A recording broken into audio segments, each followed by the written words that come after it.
İçərişəhər metrosu 61 ildən sonra 2 istiqamətdə fəaliyyət göstərəcək. Stansiyanın arxasında inşa olunacaq dönmə kamerası qatarların hərəkətini daha çevik edəcək, intervallar azalacaq və sərnişinlərə göstərilən xidmətin keyfiyyəti yüksələcək. Daha ətraflı əməkdaşımızın hazırladığı sujetdə.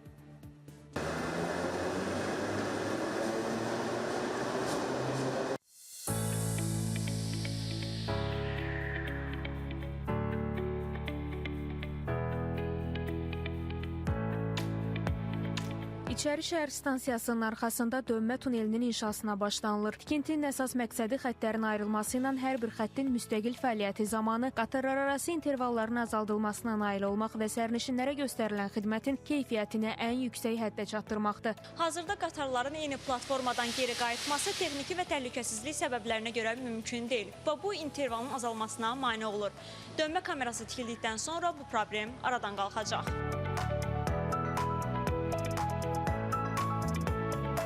Layihə başa çatdıqdan sonra sərnişinlər İçərişəhər metro stansiyasında düşəcək, qatar stansiyanın arxasındakı dönmə kamerasına keçəcək və daha sonra hazırda qapalı olan platformadan daxil olub Həzrəsalov istiqamətində hərəkət edə biləcək. Həmin dönmə kamerası sadəcə intervalları azaltmaq üçün deyil, qatarlara qulluq, baxış, texniki xidmətin aparılması üçün də lazım olacaq. Eyni zamanda Bakı metropoliten xətlərində nasaz qatarlar olduqda onların qısa müddətdə xəttdən çıxarılması da vacibdir. Bu baxımdan da Bakı metropoliteni üçün çox mühüm əhəmiyyət kəsb edəcək. Həmçinin pik saatlarda ehtiyat qatarları dönmə kamerasında hazır saxlanılacaq. Qatarların gecələməsi və gecə işləri üçün əlverişli şərait yaradılacaq. Texniki nasazlıq yarandıqda qatarlar xəttdən operativ çıxarılacaq. Layihənin başlanma nöqtəsi məhz bu ərazi olacaq. Buna qədər bu ərazi avtomobillərin sıx parking zonası idi. Hətta piyadaların hərəkət etməsinə də çox böyük məhdudiyyətlər yaranırdı. Birinci mərhələdə bu üst səviyyədə artıq avtomobillər dayanmayacaq. Bura yaşıllaşdırılmış park ərazisi olacaq və insanların hərəkəti üçün çox rahat bir şərait yaradılacaq. Avtomobillər də təbii ki unudulmayacaq. Onlar üçün çox mərtəbəli parking zonası yaradılacaq.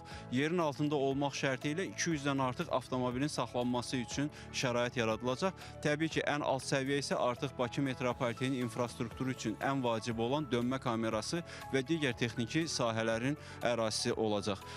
Bakı metropolitenində artıq bu işlərə başlanılıb. Hazırda kommunikasiya xətlərinin köçürülməsi işləri icra olunur. Tikinti müddətində bitişik küçədən keçən nəqliyyat vasitələrinin hərəkətinə məhdudiyyət tətbiq olunmayacaq. İçərişəhər stansiyası isə bütün inşaat mərhələləri boyunca mövcud iş rejimində fəaliyyətini davam etdirəcək. Qeyd edək ki, ümumilikdə işlərin 2028-ci il ərzində yekunlaşdırılması nəzərdə tutulur. Günəş Rizayeva, Əfqan Bayramov, Fidan Səfər, Spice xəbər.